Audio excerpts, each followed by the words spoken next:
নমস্কাৰ অসম আৰক্ষী নিযুক্তিৰ বাবে SLPRBৰ ফালৰ পৰা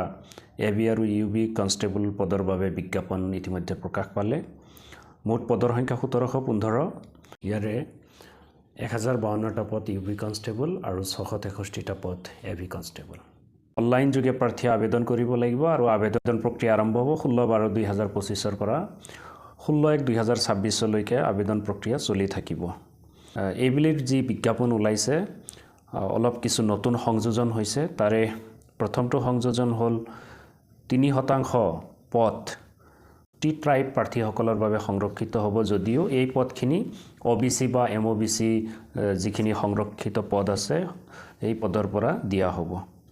30% UB কনষ্টেবলৰ পদ মহিলা প্ৰাৰ্থীৰ বাবে সংৰক্ষিত থাকিব আৰু ABৰ বাবে 10% পদ 10% পদ সংৰক্ষিত থাকিব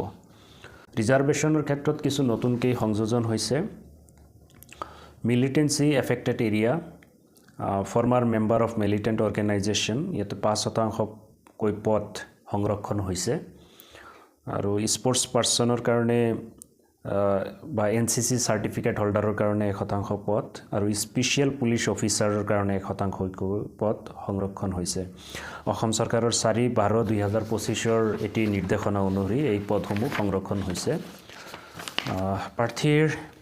অৰ্হতাসমূহ এনেকুৱা ধৰণৰ সৰ্বনিম্ন 18 বছৰ আৰু সৰ্বোচ্চ 25 বছৰ এই ক্ষেত্ৰত অনুসূচিত জাতি জনজাতি প্ৰাৰ্থীসকলৰ কাৰণে ৰেহাই ব্যৱস্থা আছে ফৰ্মাৰ মেম্বাৰ্ছ অফ মিলিটেন্ট অৰ্গেনাইজেশ্যনৰ কাৰণে কিন্তু 10 বছৰ সৰ্বোচ্চ ৰেহাই সীমা আছে বয়সৰ ক্ষেত্ৰত শিক্ষাগত অৰ্হতাসমূহ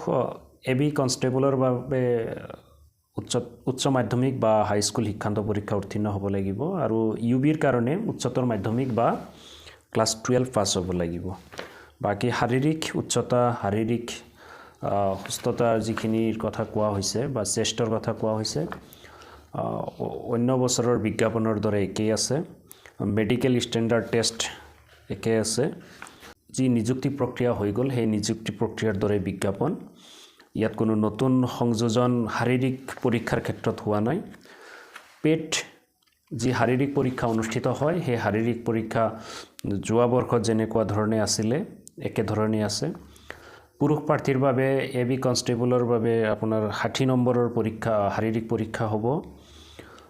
একেদৰে UB কনষ্টেবলৰ বাবে 40 নম্বৰ য'ত থাকিব মাত্ৰ 3200 মিটাৰ দৌৰ আৰু লং জাম্প প্ৰত্যেকটোতে 20 নম্বৰকৈ থাকিব মুঠ 40 নম্বৰ UB কাৰণে হ'ব আৰু মহিলা প্ৰাৰ্থীৰ বাবে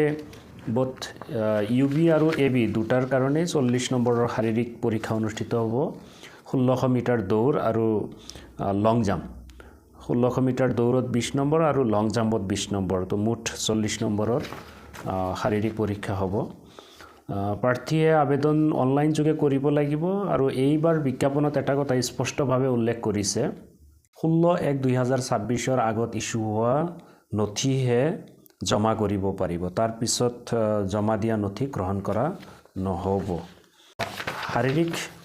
পৰীক্ষাৰ পিছত লিখিত পৰীক্ষাৰ বাবে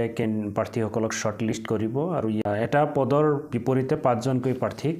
লিখিত পৰীক্ষাৰ বাবে আমন্ত্ৰণ জনাব লিখিত পৰীক্ষা UB AB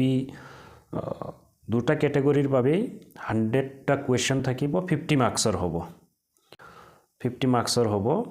কুৱেশ্যন পেপাৰ যি লিখিত পৰীক্ষাৰ কাৰণে হ'ব এয়া 4টা ভাষাত থাকিব আছামিজ বড়ো বেংগলী আৰু ইংৰাজী একাডেমিক মাৰ্কছ পাছ থাকিব এইটো মাত্ৰ UB কনষ্টেবল প্ৰাৰ্থীসকলৰ বাবে থাকিব